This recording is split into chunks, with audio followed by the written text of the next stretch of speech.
Demikianlah penerimaan mereka tentang perlu adanya raja, sehingga pemerintah dikenali sebagai kerajaan. Di Malaysia kita masih menggunakan perkataan kerajaan, tetapi di Indonesia sudah menggunakan perkataan pemerintah. Tetapi di Malaysia kalau kita kata kerajaan, dia juga meliputi negara-negara yang tidak punya raja. Jadi perkataan raja itu sudah disamakan dengan pemerintahan beraja ataupun pemerintahan yang tidak beraja. Pemerintahan istilah dia dianggap sebagai pemerintahan oleh raja.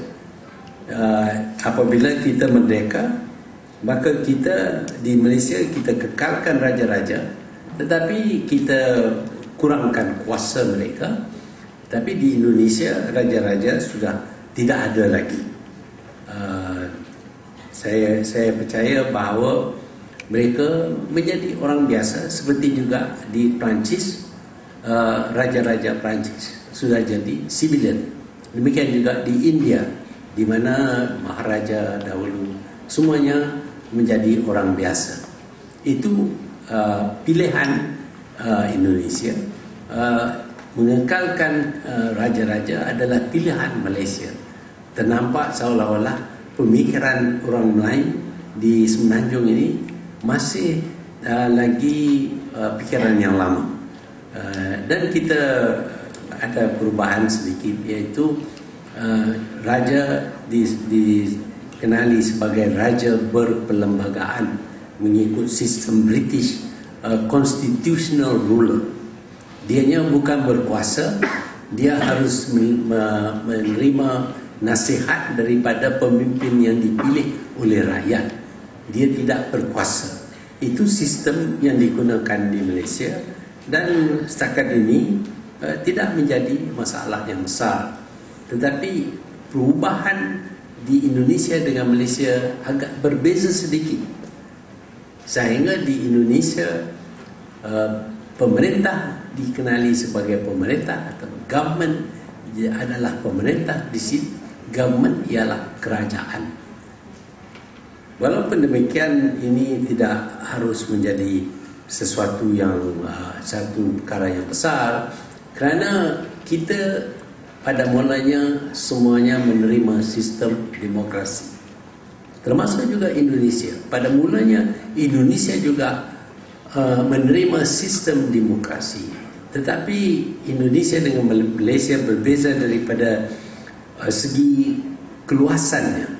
Indonesia lebih luas daripada Sabang sampai ke Merauke, 3,000 batu, dan mempunyai 17,000 buah pulau dan 200 etnik yang berbeza.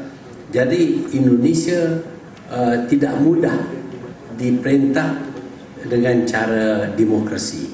Percubaan yang mula yang dilakukan tidak berjaya, dan akhirnya sistem demokrasi itu dibelakangkan dan digantikan dengan sistem yang dikatakan authoritarian.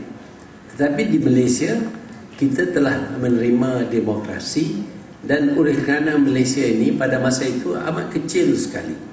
Sebenarnya di waktu kita merdeka, penduduk Malaysia hanya 5 juta orang. Di waktu itu Indonesia sudah 170 juta, 130 juta.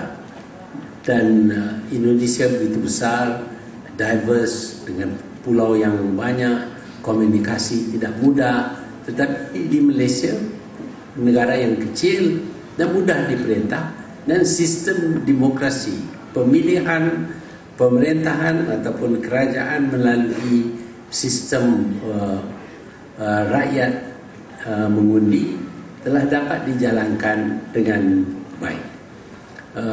Dan dengan itu kita akui ataupun kita dakwa bahawa Malaysia adalah sebuah negara demokratik. Dan walaupun kita mempunyai raja, tetapi raja tidak ada kuasa. Raja adalah simbol, dan raja perlu mendengar nasihat daripada pemimpin yang dipilih oleh rakyat. Dengan itu rakyatlah yang sebenarnya berkuasa. Mungkin ada aspek-aspek lain yang yang tidak ada di Malaysia, yang mungkin menyebabkan pihak lain berkata bahawa Malaysia ini tidak demokratik ataupun kurang demokratik. Tetapi bagi kita yang utama ialah hak rakyat untuk menukar kerajaan hanya melalui pembuangan undi.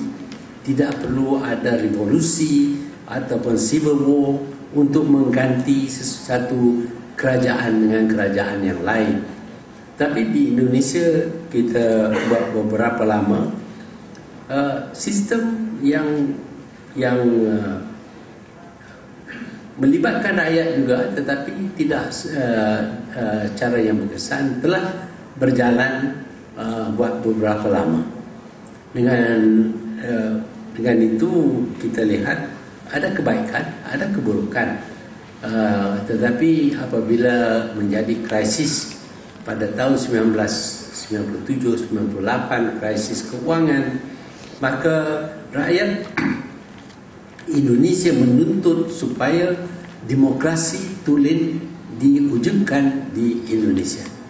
Jadi sekali lagi kita lihat bagaimana paradigm pemikiran mereka sudah berubah untuk menerima sistem yang lain, sistem yang sebenarnya bukan sistem tempatan, tetapi sistem yang diimport daripada negara-negara barat, sistem demokrasi. Kita harus ingat bahawa negara-negara barat menerima demokrasi beransur-ansur, sedikit demi sedikit, selama 200 tahun. Mereka mencipta demokrasi dan mengamalkannya secara berperingkat-peringkat. Dengan itu, walaupun ada juga rusuhan, tidak ada stability dan sebagainya, tetapi mereka belajar tentang kelemahan dan kekuatan yang datang daripada demokrasi. Sebab itu hari ini mereka sudah jadi demokrasi yang sudah dewasa. Di Malaysia ini juga kita belum dewasa. Kita sedar bahawa ada unsur-unsur yang tidak ada di Malaysia yang dikaitkan dengan demokrasi. Saya fikir di Indonesia juga demikian. Kerana untuk memikir cara-cara demokrasi ini, kita harus memahami kekuatan demokrasi, tetapi batasan bagi demokrasi. Kalau kita fikir demokrasi bermakna kebebasan, period, tak ada apa lain, bebas untuk buat segala-galanya. Kalau kita mengamalkan kebebasan yang tidak terhad, maka sudah tentu pemerintahan tidak dapat berjalan dengan baik. Sebab itu batasan mesti ditentukan daripada semasa ke satu masa. Kita tak boleh dengan sekaligus menerima liberal demokrasi. Malaysia tidak liberal. Kita mempunyai banyak sekatan-sekatan, banyak had-had yang ditentukan oleh pihak pemerintah, kerana kita menghadapi masalah di Malaysia yang mana penduduknya terdiri daripada 3 kaum yang berbeza, amat berbeza sekali. Tidak seperti perbezaan antara Malaysia dan Indonesia, tetapi kaum-kaum di Malaysia ini berbeza daripada segi bahasa, budaya, agama, dan juga kejayaan mereka dalam bidang mengejar kekayaan dan sebagainya. Jadi kalau kita tidak mengawal kebebasan demokrasi di Malaysia, mungkin kita akan hilang demokrasi sama sekali. Kita akan menghadapi keadaan anarki. Di Indonesia masalah ini tidak timbul, tetapi pengalaman berkenaan dengan demokrasi, maaf kalau saya katakan ini, agak masih muda. Pengalaman ini masih baru. Dan ada yang berpendapat bahawa demokrasi bermakna bebas buat segala-galanya. Dan kalau kita laku segala-galanya menyalahgunakan kebebasan, maka kita tidak akan dapat manfaat yang sepenuhnya daripada demokrasi.